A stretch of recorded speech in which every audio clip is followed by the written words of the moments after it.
Pertempuran yang terjadi di Egghead terlihat semakin seru. Dimulai dengan si kuda liar Nusjuro yang membantai semua pacifista, lalu Luffy memberi makan cacing besar Alaska dengan sebuah gedung, ditambah lagi siluman burung yang kini terlihat panik setelah melihat sosok misterius menjadi topik hangat pada chapter kali ini.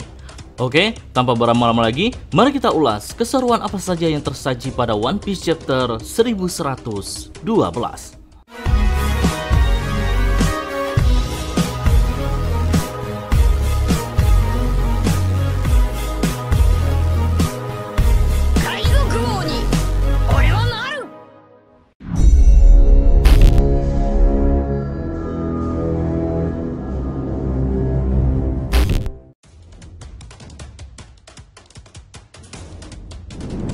Setelah kita melihat bagaimana angkatan laut harus dibuat sibuk, bahkan ketar-ketir saat pacifista Mark III menghancurkan kapal mereka satu persatu.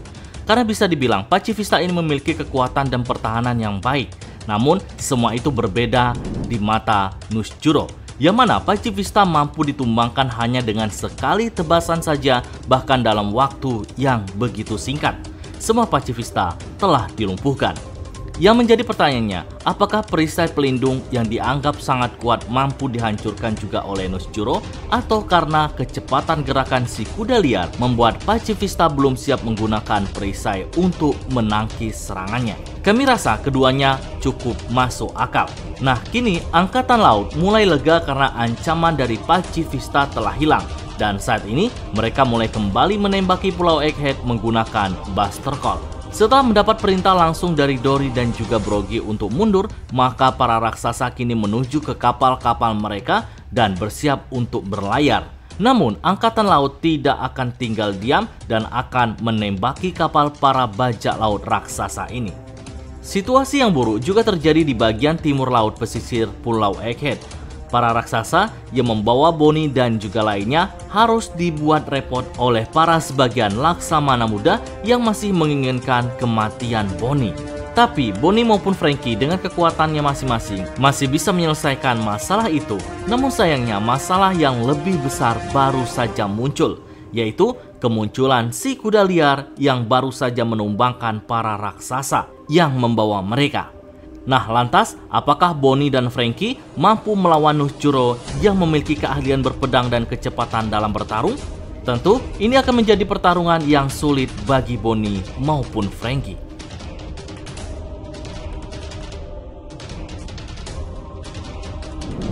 Si pengkhianat York yang berada di lab bersama si burung nakal sedang menuju ke ruangan yang merupakan ruangan yang memperlihatkan siaran Vegapunk. Dalam siaran itu, waktu tunggu sebelum Vegapunk memberikan informasinya adalah 4 menit, yang bisa dibilang sudah tidak lama lagi.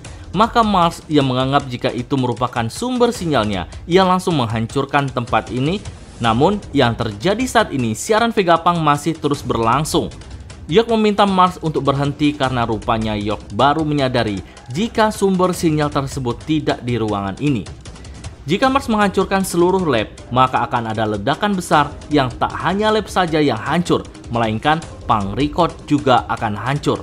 Yang tentu saja hal ini tidak diinginkan oleh para Gorosei, karena mereka membutuhkan Punk Record. Si pengkhianat York menyadari satu hal, yaitu sebuah Denden Mushi jenis baru yang dikembangkan oleh Vegapunk saat itu. York yakin jika Denden Mushi itulah yang menjadi sumber sinyal Vegapunk. Dan lokasinya ada di Punk Record. Tak lama setelah itu, Mars menuju tempat yang diduga mempunyai siaran Vegapunk. Dan benar saja, Denden Mushi yang dimaksud memang benar ada. Tapi Gorosei yang satu ini sebelum menghancurkannya, perhatiannya teralihkan oleh suara gelembung yang berada di atas atap. Belum diketahui secara jelas suara itu apakah berasal dari kemunculan dari seseorang atau bukan. Namun, sejak spoiler ini dikeluarkan, banyak nakama yang menduga jika ada 3 kemungkinan yang bisa saja terjadi. Pertama, kemunculan Dragon yang menurut kami kecil kemungkinan ini terjadi. Selain jarak antara Kamabaka dan Egghead cukup jauh, Dragon memiliki misi untuk melawan Kesatria Suci. Lalu, kemungkinan yang kedua, jika itu adalah robot raksasa kuno yang di chapter lalu ia telah bangkit, dan yang ketiga adalah Saka yang ternyata masih hidup. dan berusaha menyelamatkan Denden Mushi Vegapunk. Nah, menurut kalian mana yang paling masuk akal? Atau tidak dari ketiganya?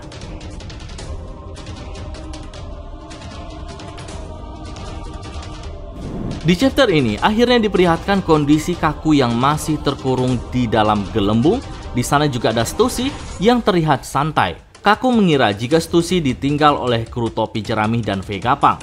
Tapi pada kenyataannya, Stussy memilih untuk berjaga di ruang kendali yang tujuannya saat kapal Sunny siap untuk meluncur, maka tugas Stussy adalah membuka kubah pelindung agar kapal Sunny tidak hancur saat melewatinya.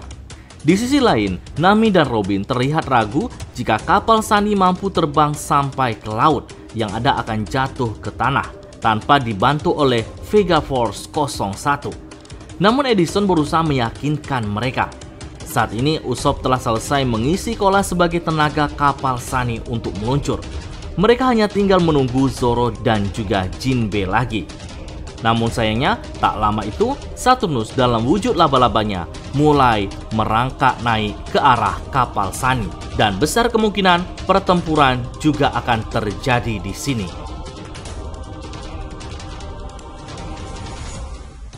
Di lokasi pertempuran, kita diperlihatkan salah satu kekuatan dari cacing besar Alaska. Selain bisa masuk ke dalam tanah, ia rupanya memiliki daya hisap yang sangat besar. Tak hanya Luffy, Dory, dan juga Brogy saja yang ditarik oleh hisapannya. Tapi jika diperhatikan, kapal-kapal angkatan laut yang berada di pantai juga ditarik ke tengah kota.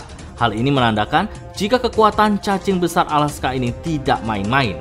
Di situasi yang sulit seperti ini, Luffy memiliki ide yang cemerlang untuk menghentikan lawannya, yaitu dengan menjadikan bangunan-bangunan sebagai makanan cacing besar Alaska dan berhasil menutup mulutnya. Cara ini ternyata cukup sukses meski pada akhirnya Luffy harus kehabisan tenaga lagi. Brogy rupanya memahami apa yang harus ia lakukan, yaitu memberi Luffy makanan. Makanan ini rupanya adalah makanan darurat khas bangsa Elbaf yang merupakan daging hiu yang sudah difermentasi.